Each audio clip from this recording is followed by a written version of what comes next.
Xitoyga keldik.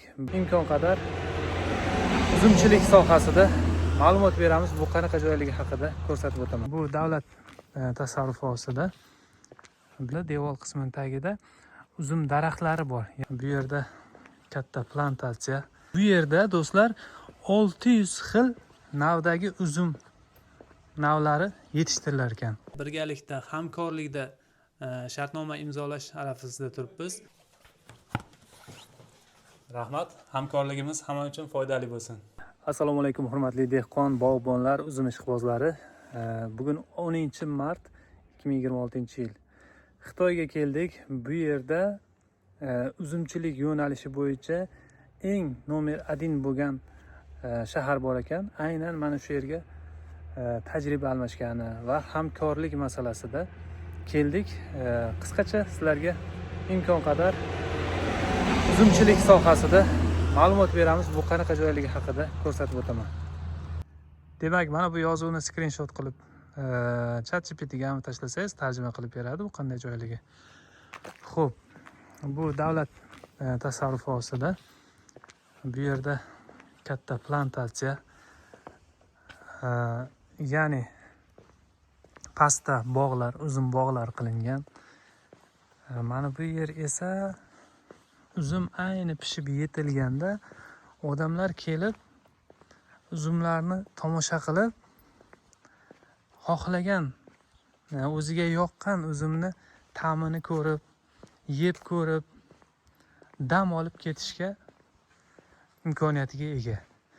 Ya'ni keladi, kirishdan qanchadir mablag' to'lanadi, ya'ni bepul kirilmaydi, pul berib to'lab kiriladi.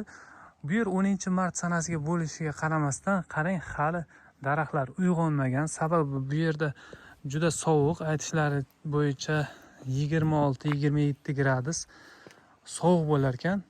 O'shaning uchun maxsus ko'rpachalar tashlangan. Mana shu ko'rpachalarning tagida uzum ko'chatlari bor. Bundan tashqari mana bu tag tomonda devor qismining tagida uzum daraxtlari bor. Ya'ni u yerda 8-10 yillik daraxtlar har yili pastga tushirib, o'shanday ko'rpachalar bilan ko'milar ekan. Va kelgan mehmonlar, tomoshaga kelgan mehmonlar mana shu yerdan kiradilik. Mana shu daraxtlar ko'tarilib tepaga chiqariladi. Bu uzum hali xudo xolasa pishgan paytda ham juda ham tomoshabob joy bo'ladi. O'shanda ham bir kelamiz. Qiziquvchilar bo'lsa kelishi mumkin. Mana shu yerda chiroyli uzumlarni ko'rib, stol qilib qo'yiladi. Xohlaganini yeb olib ketish yo'q, faqat xohlagancha yesa mumkin. Mana shundaqa arka qilingan. Mana aylanib yurasiz. Bu tarafga boradi.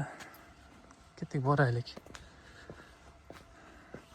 Xullas, bu yerda do'stlar 600 xil navdagi uzum navlari yetishtirilar ekan. 600 xil. Ana shulardan eng yaxshilarini, eng zo'rlarini xudo xolasa hamkorlikda O'zbekistonga, Tojikistonga olib kirish harakatidamiz. Mana shuni tagida mana bu ko'rpachani qarang qalinligini. Buni ustidan mana bu ko'rpachaning tagidan agrovolokno. Uni tagida keyin uzum daraxti mana barglari bilan turibdi. Kuzda ko'milgan. Bir isodori sepib qo'yib, ko'mib qo'yilgan. Mana shular chiroyli qilib taraladi.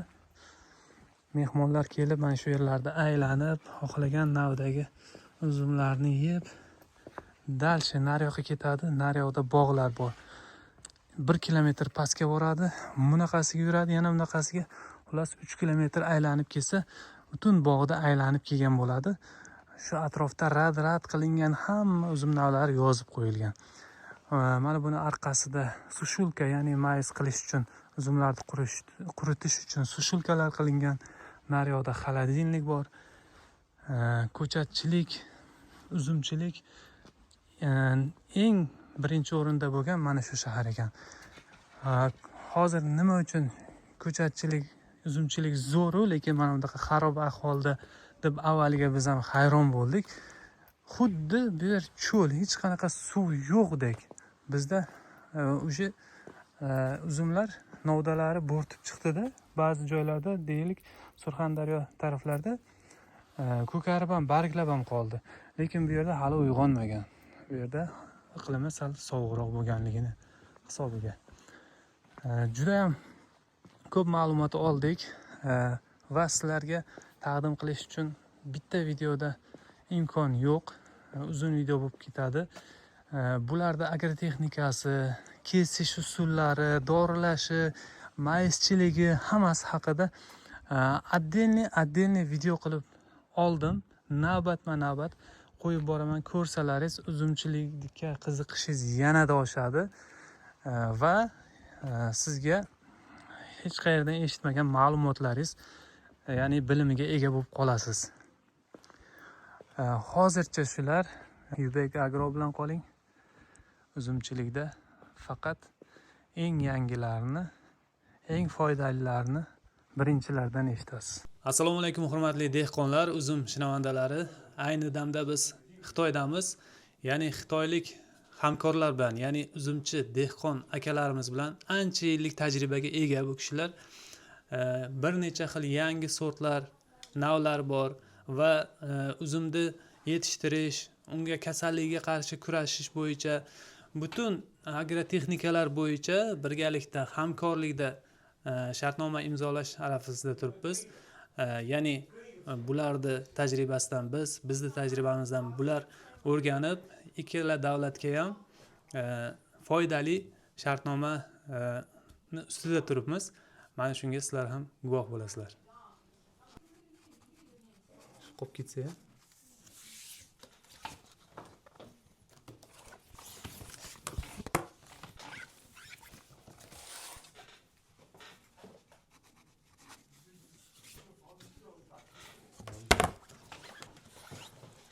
Rahmat, hamkorligimiz hamma uchun foydali bo'lsin.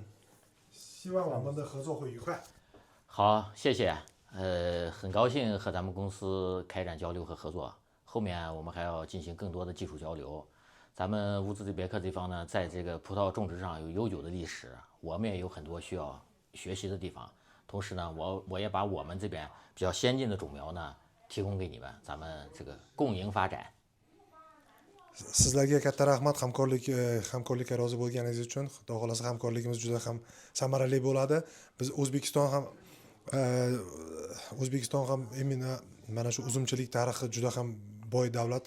Tarixdan uzum ekib kelgan. Bizlar ham sizlardan ko'p narsani o'rganishni istaymiz va xuddi shu tarafda sizlarga ham ko'proq eng yangi texnologiyalarni berishga harakat qilamiz.